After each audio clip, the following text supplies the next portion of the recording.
こんにちは。今日はグリム童話3匹の子豚を優しい日本語でゆっくり話します。昔々あるところに3匹の子豚がいました。とても仲が良く一緒に楽しく暮らしていました。ある日、3匹の子豚はお母さんの元から巣立ち、それぞれの家を作ることにしました。1匹目の子豚は怠け者でした。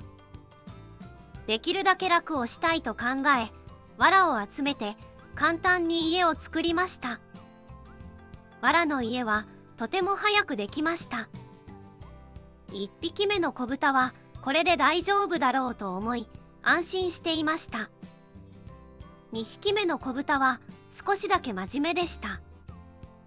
藁よりももう少し強い家がいいと考え、木で家を作りました。時間は少しかかりましたが、木の家はそれなりにしっかりしていました。2匹目の子豚もこれで大丈夫だろうと思いました。3匹目の子豚は臆病な子豚でした。とても強い家がいいと考え、レンガで家を作ることにしました。レンガの家を作るのはとても大変でした。何日も何日も汗をかきながら少しずつ家を作りました。やっと完成したレンガの家はとても丈夫でした。ある日、森の奥からお腹を空かせた狼がやってきました。森を歩いていると小さな藁の家が目に入りました。狼は藁の家の前に立ち、子豚さん、入れておくれ、と言いました。しかし、中にいた子豚は怖くなってドアを開けませんでした。狼は大きく息を吸い、思い切り息を吹きました。すると、藁の家はあっという間に壊れてしまいました。1匹目の子豚はとても驚き、木の家へ逃げました。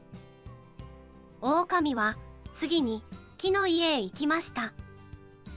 そしてまた強く息を吹きました。木の家は最初は壊れませんでしたが、何回も吹かれてとうとう壊れてしまいました。1匹目と2匹目の子豚は慌ててレンガの家へ逃げ込みました。狼はレンガの家の前に立ち、何度も息を吹きました。しかし、レンガの家は少しも壊れませんでした。狼はとても困りました。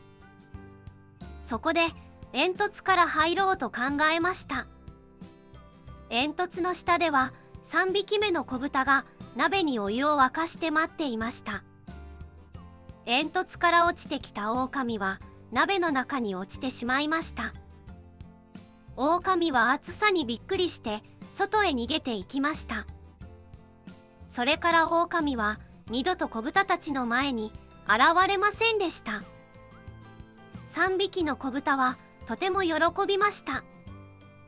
楽をするだけではダメで、よく考え、時間をかけることが大切だと学びました。それからは3匹で仲良く、レンガの家で幸せに暮らしました。これが3匹の子豚のお話です。優しい日本語でゆっくり話しました。